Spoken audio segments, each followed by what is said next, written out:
iya iki arep pindah kok. Gaduk-gaduk ora. Mundur ora caket-caket ngene iki.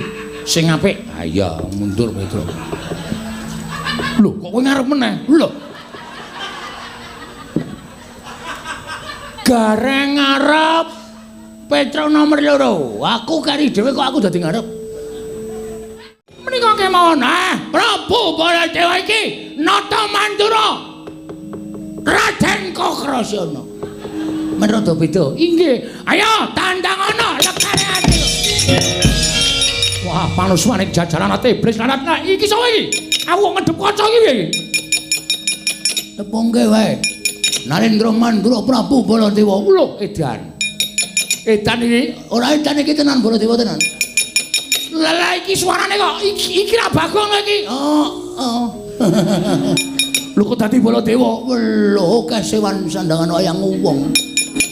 Ora edan. Iki opo banan? Mohon perhatian, mohon perhatian. Pengumuman besok Minggu kerja bakti. Patopan menika petel. Oh tak kira corong e. Ya sorry ora ngerti. Menika kemawon, Prabu Baladewa iki nata mandura Raden Kokrasana. Menrada beda. Inggih. Ayo tandangana lekane ati. Bapak Prabu, kula nyuwun pangapunten Bapak. Bapak Prabu sampun dipun pejahi. Kula nyuwun panjenengan sampun nekaken dhateng pun Bagong kula aturi sabar Bagong sampun dipun pejahi. Iya. Jagat Dewa Bathara Wong Ilahing. Yai Wanawati. Wonten maring adawuh. Ngopo kowe nangis nang ngarepipun Kakang? Inggih, badhe munjatur. Apa sebabe kowe arep munjatur nang ngarepipun Kakang?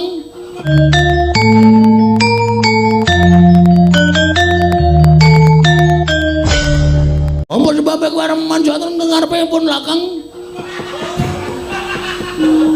Pun Kakang. Badhe muncul atur, mun sampun dipun pejahi Bagong. Kosik to Cahayu, sawangan pun Kakang. Terus pundi? Mbok dirungokke suarane iki. Kasta. Cirine wis jelas lho. Lho, Patopan. Napa menika Bagong? Jelas. Lho kok iso dadi Baladewa? Oh dadi apa-apa iso Watana Ragate.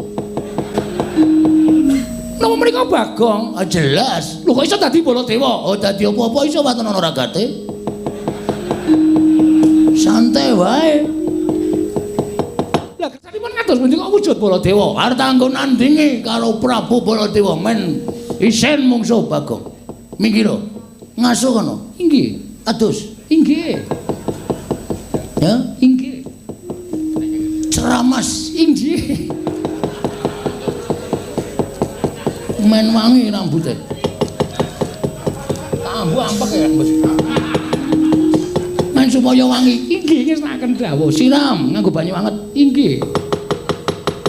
Wah, panuswaning jajaran ati iblis lanatna. Iki sapa iki? Aku kok ngedhep kaca iki piye iki? Tepungke wae. Narendra Mandura Prabu Baladewa. Lho, edan. Edan iki ora edan iki tenan Baladewa tenan. Lah iki suarane kok iki ra Bagong iki. Lho kok dadi Baladewa? Lho kesewan sandangan wayang wong.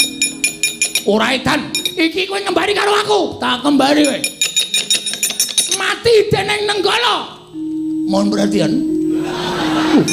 Mohon perhatian apa? Aku duwene gaman meng corong iki. Wis gelem iki ra gelem ya. Wah, mati bareng kae. Nggih, menawi mboten panjenengan menika mboten badhe rampung. Kula semanggaken dhateng anak Prabu Baladewa. Bagong. Ora kena dipringake becik. Ora gelem bali marang bali wis mawa aja takon terus aku mentolo karo glandang nenggala dadimu parang.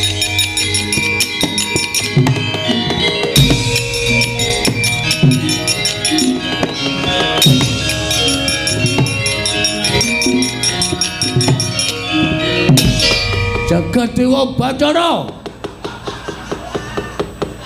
Ya jagat pangestu karo. Telih Mandra Jaladewa. Nantang karo Prabu Baladewa ora gawe kewirangan tobat kok Prabu sampun kados mengapunten Prabu. Kok Prabu nyuwun pangapunten Bako. Kok Prabu sampun dipun kejahi. Kula nyuwun panjenengan sampun negaken dhateng pun Bako kula aturi sabar Bako sampun dipun perjahi. Uye. Jagat Dewa Bathara Wong Ilahing Yai Wanawadi kula wonten maring adawuh ngopo kowe nangis nang ngarepipun Kakang inggih badhe munjatur apa sebabe kowe arep munjatur nang ngarepipun Kakang pun Kakang badhe munjatur mun sampun dipun perjahi Bagong kosik to Cahayu sawangan pun Kakang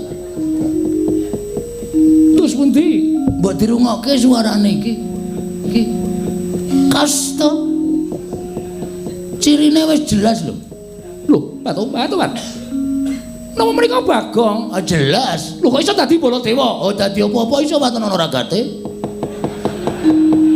santai wae lah kersanipun kados pundi kok wujud Baladewa arep kanggo nandingi karo Prabu Baladewa men isen mungsuh Bagong minggir ngasuh kono inggih adus inggih ya inggih ceramas inggih men wangi rambutnya tambu ampek ya men supaya wangi inggih ngesnaken dawuh siram nganggo banyu anget inggih ayo Banawati kula wonten dawuh goleke gaman oh inggih kanggo ngembari karo Prabu Baladewa inggih ngestaken dawuh menika iki ra hanger sanes menika celuret oh iya ning kok kaya ora wangun Baladewa liyane inggih menika iki opo Banawati mohon perhatian pengumuman besok minggu kerja bakti. Patoban menika petel. Oh tak kira corong ya sorry ora ngerti. Menika kemawon Prabu Baladewa iki nata mandura Raden Kokrasana. Menrada beda. Inggih. Ayo tandangana lekane ati.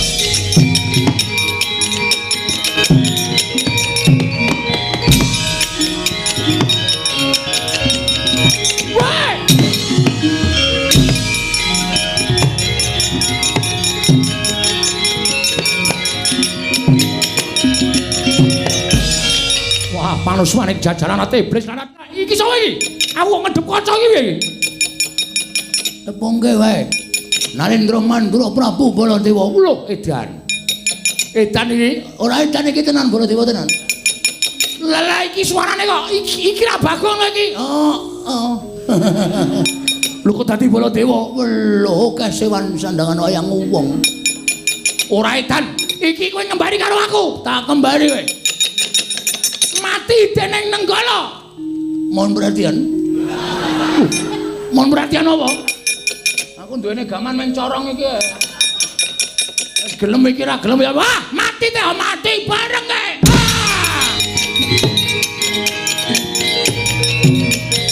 Mati. Iya.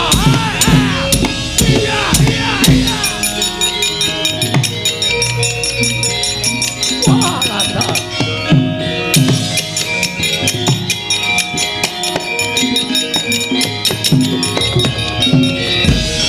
Wah, setan rata tangan Manuswaning jajaran. Wah, iblis. Ing atase nata mandura Prabu Baladewa dikembari karo Bagong. Ing atase aku piyayi mung dikembari karo kere. Ya. Apa mbok anggap aku kalah tekan semene? Kowe lak kandhake juraganmu mbok dadine Bagong.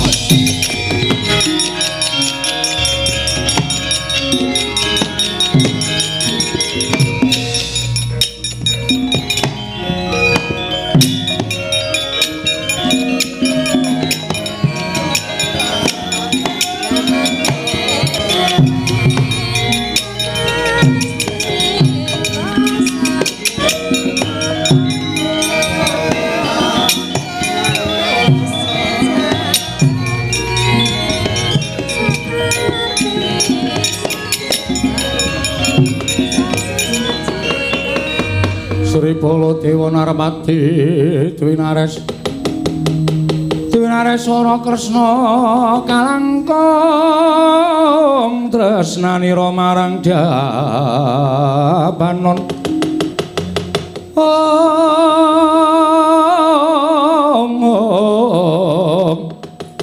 marang Jabanon Cinawi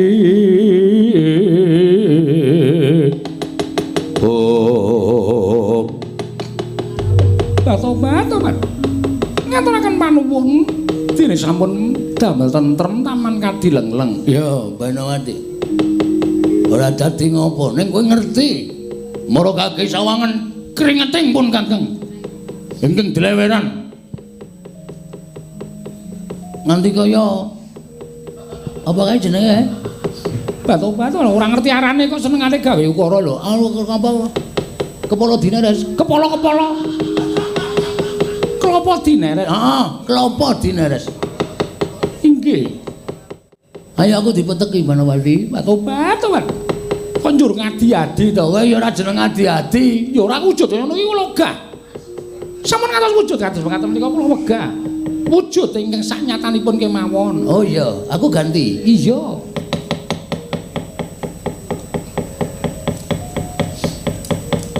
Ngene iki kowe luwih seneng to?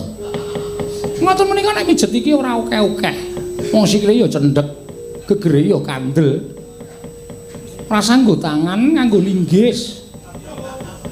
Men mudar, ha. Ukaramu ki ora iso ketemu nalar.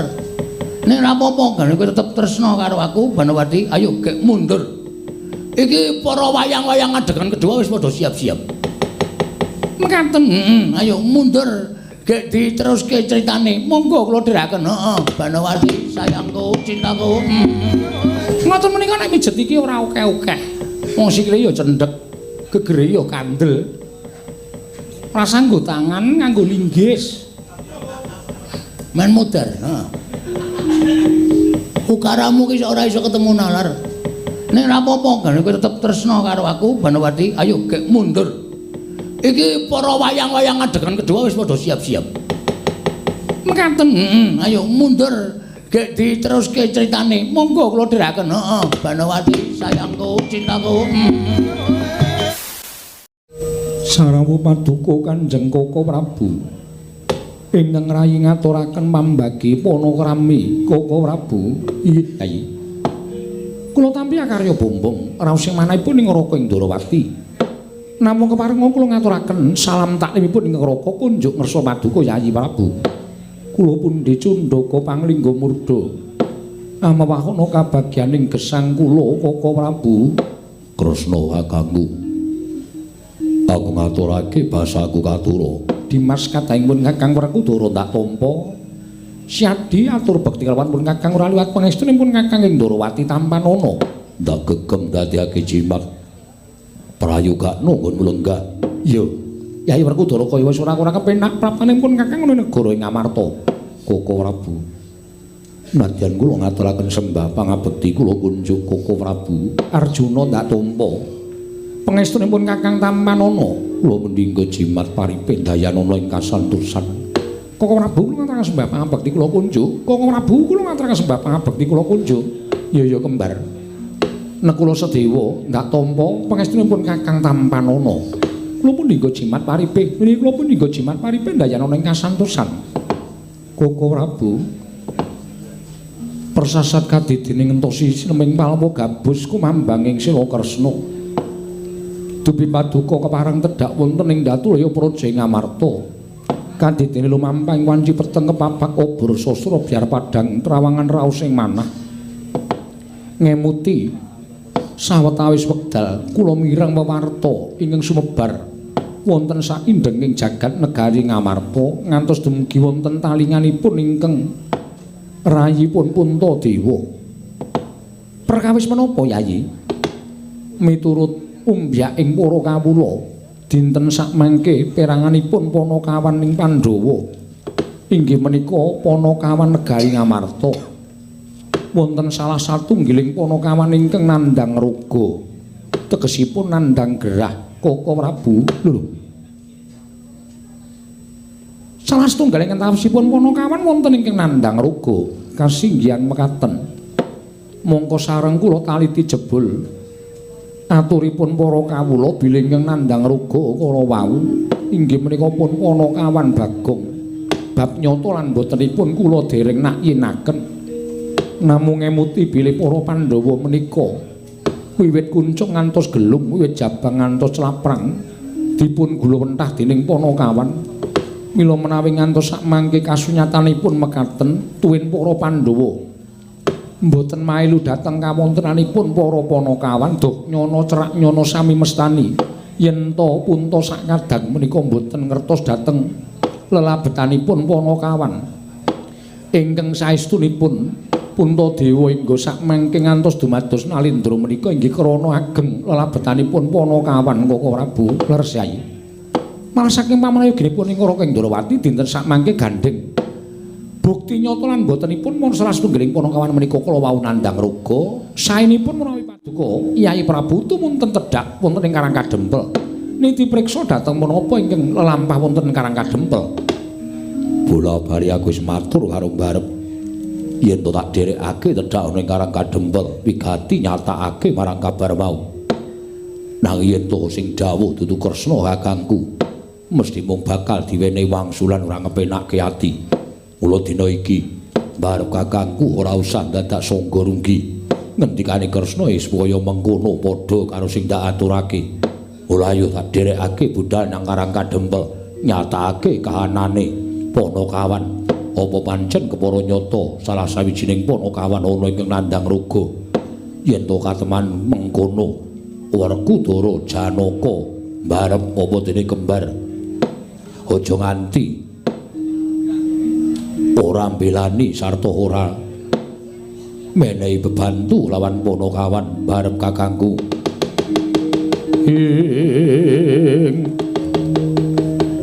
Rekat lampahing rata tanpa antara prating sukun ing argaram kang tumingal.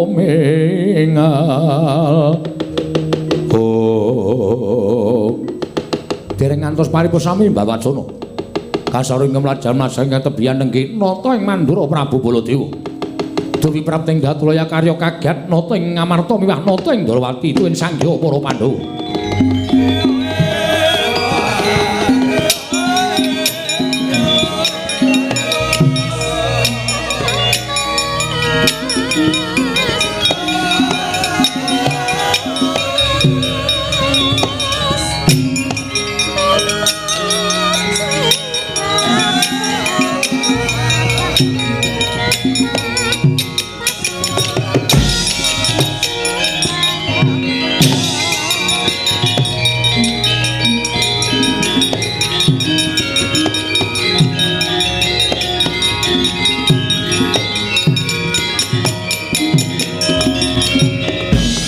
Panggat kurda sroma pangga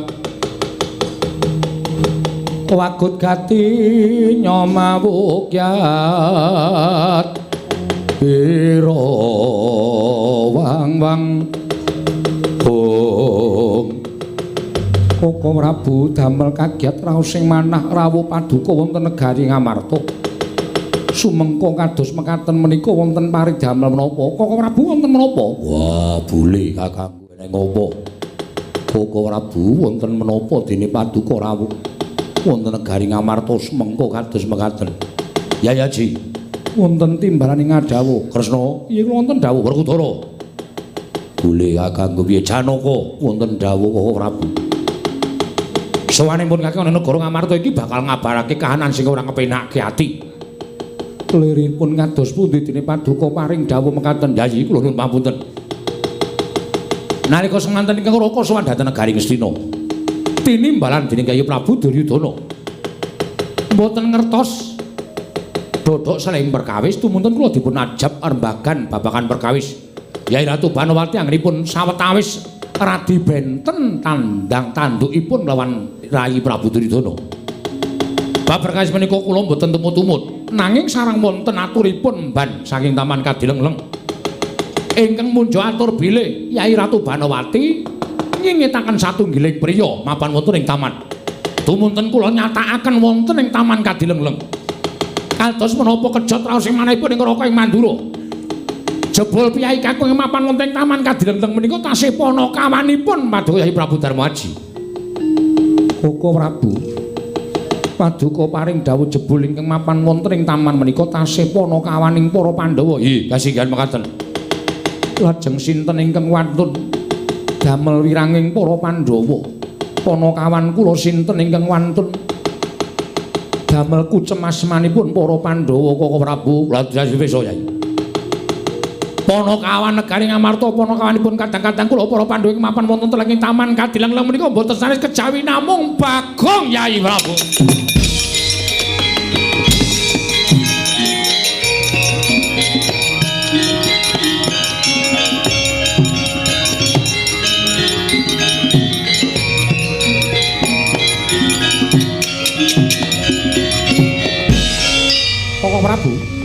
Koko Prabu.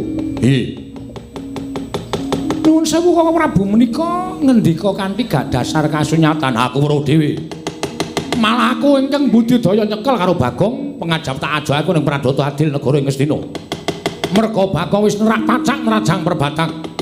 Nerak marang hukum ing Praja Ngastina wani mlebu jroning Taman Kadilengleng mongko tanpa panilayai Prabu Duryudana. Bagong tak cekel nek ngerti ya. Wah, lah kok ngedap-edapi temen Bagong mirang-mirang kepun Kakang.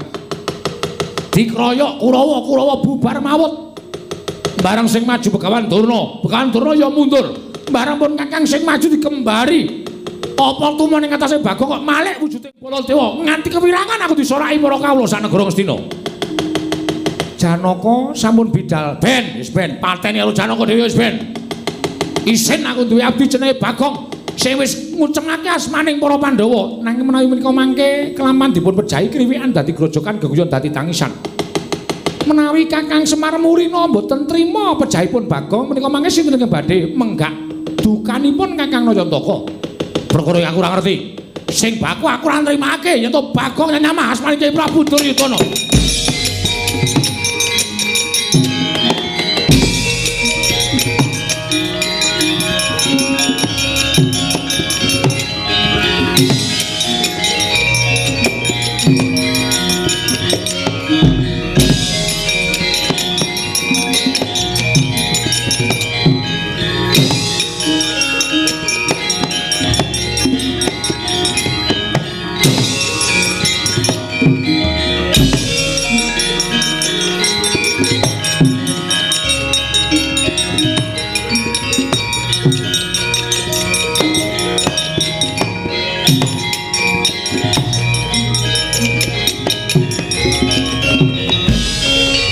Sinayeng manggelung mintonaken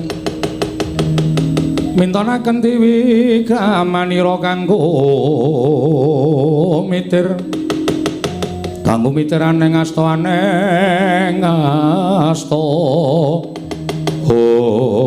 Arjuna kula wonten maring adhawu aku ora maido kaya ngapa rasamu dene Kanjeng Koko Prabu Baladewa paring dawuh ana maling ingkang ngangge bang lawan Nyai Ratu Banowati mongko maling mau Durjana mau Bagong kuwi abdimu kaya ngapa rasamu yen to kowe krungu sarta mireng ngendikaning Koko Prabu Baladewa klepat tanpa pamitan kelawan wong tuwa nlonjong botol lakumu dumujuk ana ing Taman Kadilengleng niatmu piye kula sampun isin gadhah abdi naminipun Bagong niat kula Bagong namung badhe kula pejahi. Lho kose nek tok pateni apa njur rampung tekan semono perkarane.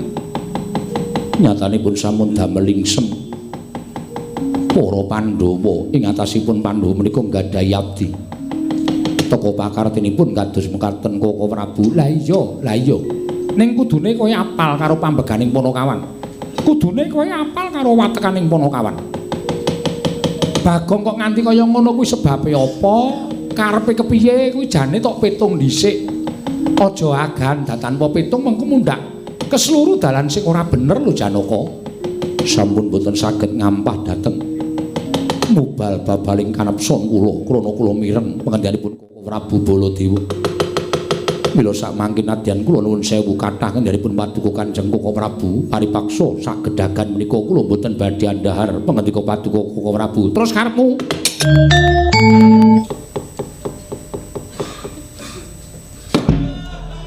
Rasida terus. Ya wis.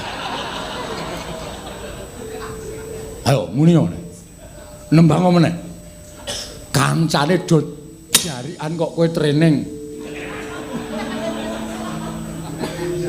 Praktek olahraga, Pak. Hah? Praktek olahraga. Praktek olahraga. Ora sopan jenenge. Kadan-kadanane ora.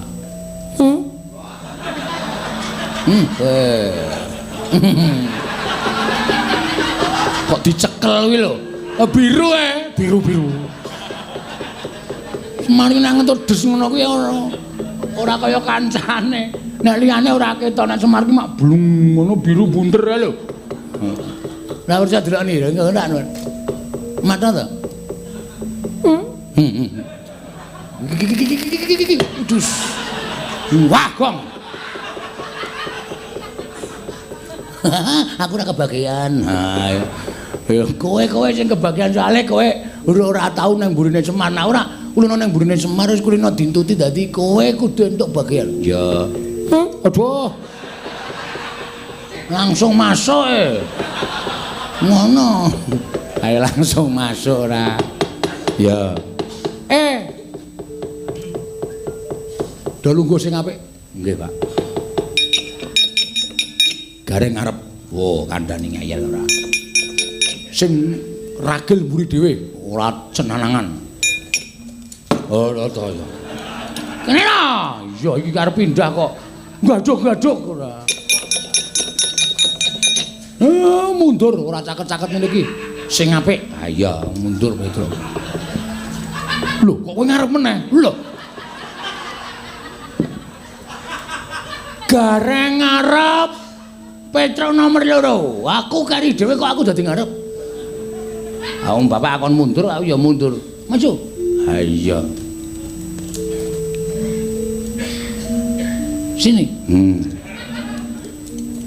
Wes ngene iki tertib. Ha iya. Kecedan. Ayo.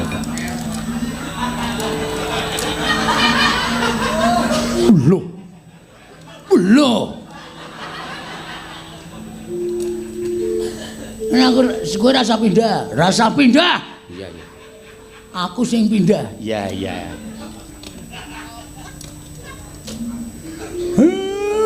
Ini ya tole. Waduh ora krungu truk madu.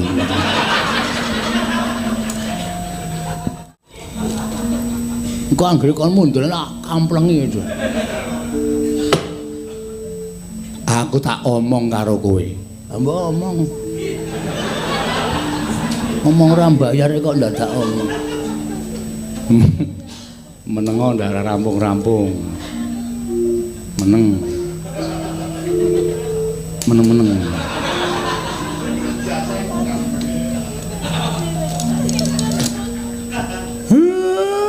Dek wingi iki aku ngimpi Petro. Alah, ngimpi wae pamer. Impene bapak iki ora kaya impenmu. Impene bapak iki mesti eneng artine ya, Pak. Yang artinya Gong, ramai-ramai. Yo main mana yo Ben?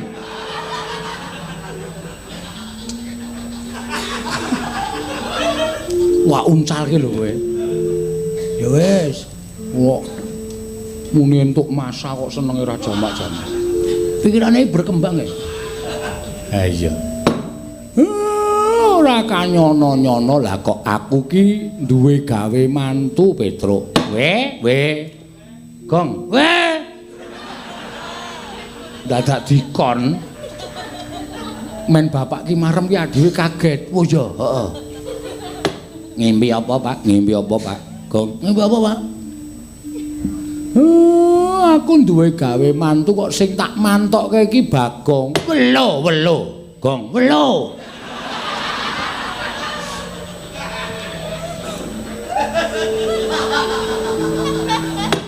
Mongko kowe tak kandhani. Pripun, Pak? Pripun, Pak? Bareng tak goleki mantene wedok ki ora ana. Welo. Gong. Welo, medun. Welo. Kegedean. Iki pralampita apa lah kok atiku ora tentrem, atiku ora penak to, Le. Nyat langaning kalangkuan aglar pandan moncar tinon lir kekonang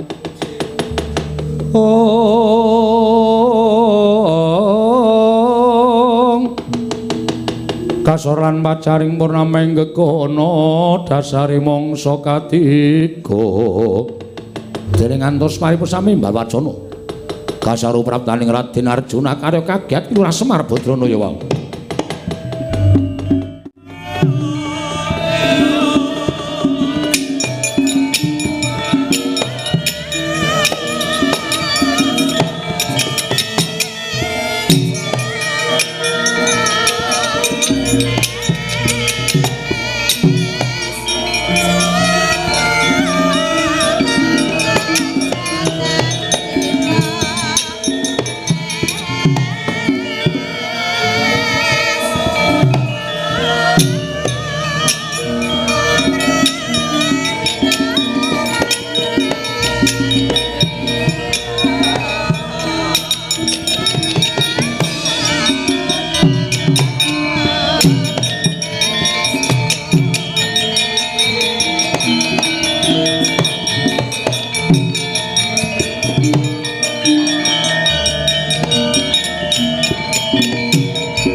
Sang Arjuna esmunya kang kamanungsanira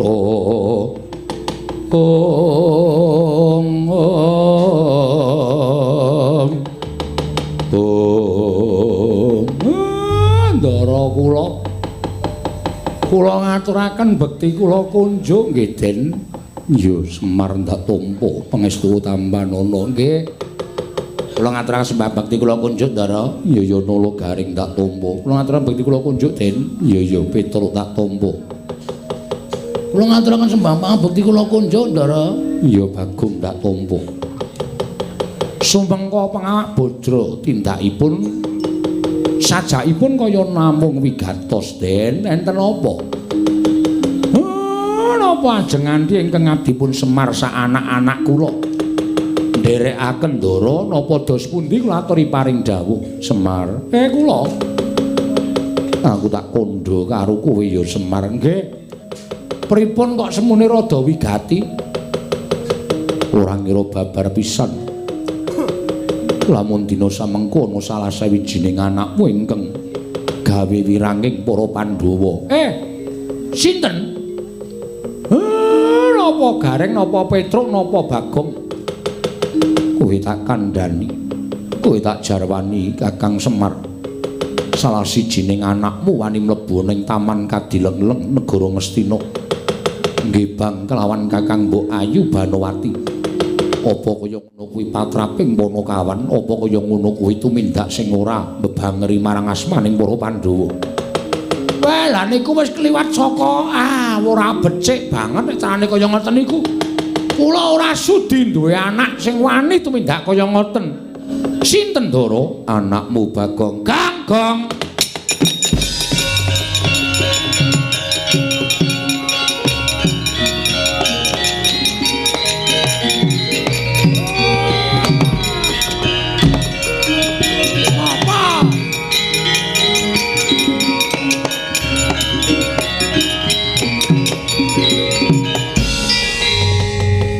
Kowe iki ngapa ya, Mir?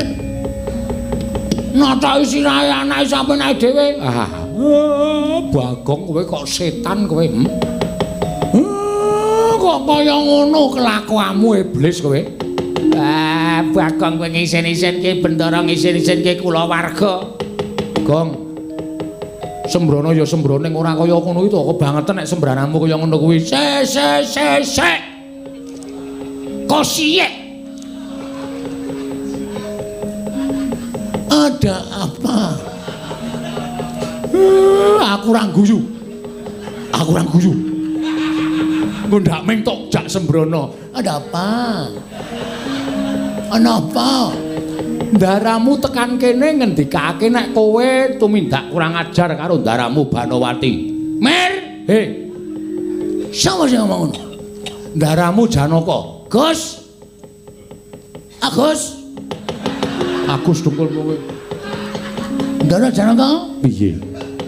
Sampeyan iso ngendika kaya ngoten niku dasare napa? Ampun wonten paring pangandikan sing boten wonten nyatane lho. Niku mboten bener kaya ngoten niku.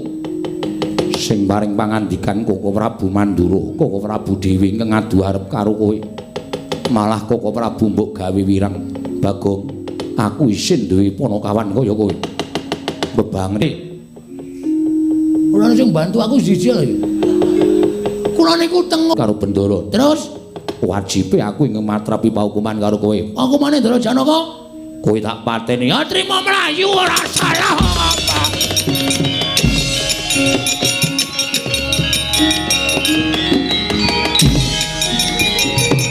Piye, Pak? Telepon, Pak.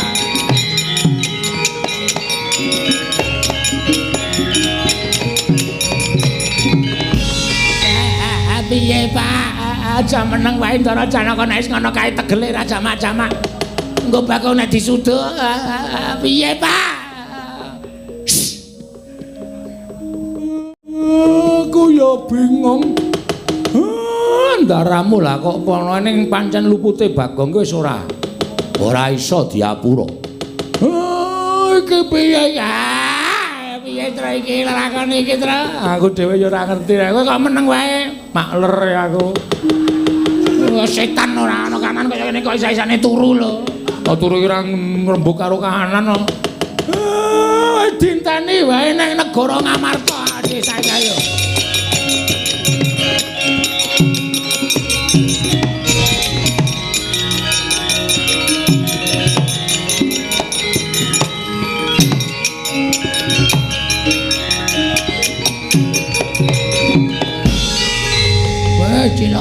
Cilaka iki wis iki sing jeneng disebutake ora mangan angkane ning klethos pelok.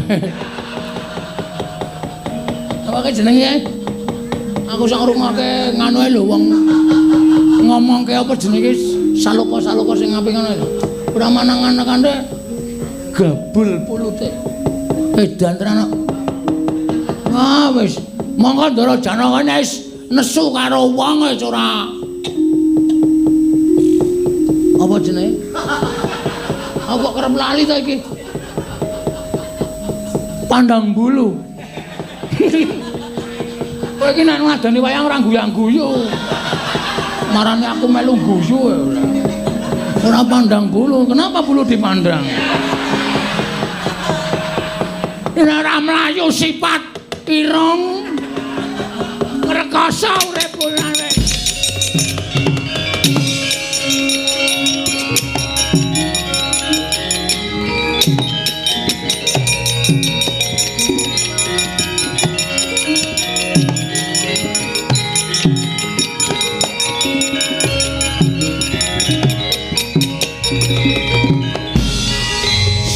Sing jeneng sial ngene iki. Rekae mlayu ngidul bablas jebul segara. Wah, iki nek Ndara Janaka tekan kene arep mlayu nanti kowe Bagong. Kowe ketemu karo segara, kowe ora bakal nyemplung segara. Nyok tampanono zlep. Aku lek semelang ki nek ditusuk, ku nek terus dinengke wae ora apa-apa. Nek nganti krisik di ngono-ngonoke. Wah kena ngusus lara tenan. Pedhot ususe mati tenan aku wis.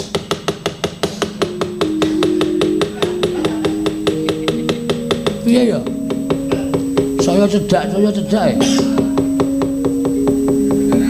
Wis bangane aku urip ya ming gawe sastra wirang. nyemplung segara tak ikhlas ke patiku.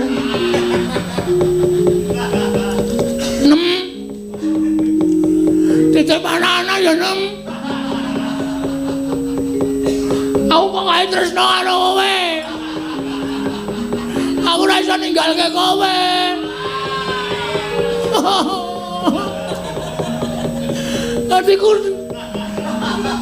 Hatiku tersentuh.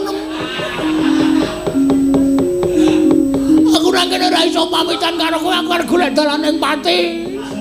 Aku menyawang fotomu. Ning nggon mata wis suwek. Dadi kowe kaya picak. Ora apa-apa, ora apa-apa. Titip anak-anak. Aku tak nyemplung segara golek dalan ning pati wae. Ning kok nek aku nyemplung tenan, blung. Pamane lho iku pamane. Terus kok kemambang ning banyu. Ya nek langsung mati, nek dipangan ikan hui.